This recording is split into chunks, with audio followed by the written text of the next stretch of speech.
Bonjour à tous. Vous le savez peut-être, mais les animaux tiennent une grande place dans ma vie. Et ils m'ont beaucoup aidée sur mon cheminement spirituel. J'ai beaucoup appris auprès d'eux, en les observant, en m'observant avec eux, et en écoutant les messages qu'ils avaient à nous faire passer.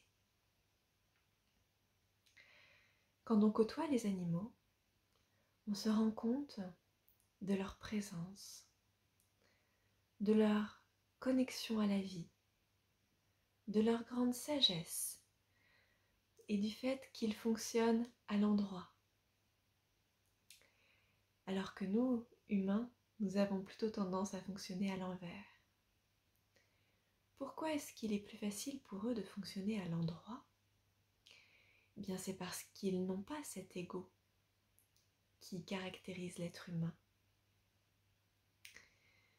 Et cette absence d'ego fait qu'ils restent connectés à la source, qu'ils restent connectés à ce monde invisible. Donc ils sont en permanence guidés par la vie, guidés par le cœur. Et en ça, ce sont des maîtres. Ils nous apprennent beaucoup là-dessus, beaucoup sur le lâcher-prise, sur le fait de vivre simplement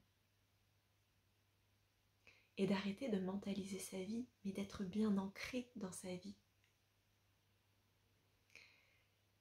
Mais il y a quelque chose qu'on a tendance à oublier en tant qu'être humain.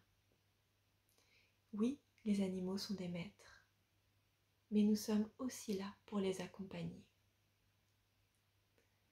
Dans un monde qui fonctionne à l'endroit, où l'être humain est redevenu conscient, l'être humain a conscience que dans le parcours d'une âme qui cherche à expérimenter l'individualité, avant de pouvoir s'incarner en tant qu'être humain avec cet ego et ce mental qui sont si difficiles aujourd'hui à vivre avec, à transcender, qui ont pris toute la place,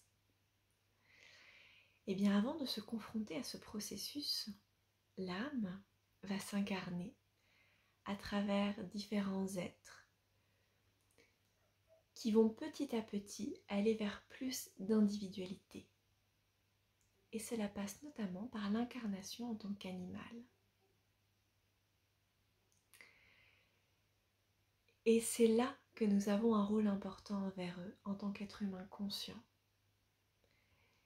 C'est que, en apprenant à fonctionner correctement en tant qu'individu, avec un ego, avec un mental, au service du cœur, au service de notre âme, eh bien on leur montre comment, dans leur future vie, eh bien transcender cette personnalité, transcender le personnage, transcender l'ego.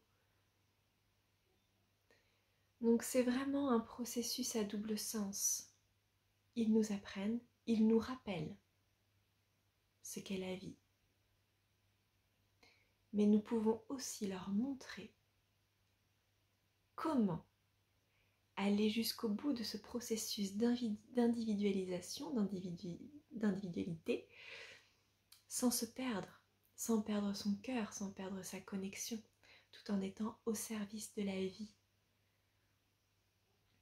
Et ça, c'est quelque chose dont j'ai toujours été persuadée et qui m'a été confirmé très récemment par mon cheval Magnus dans une communication animale.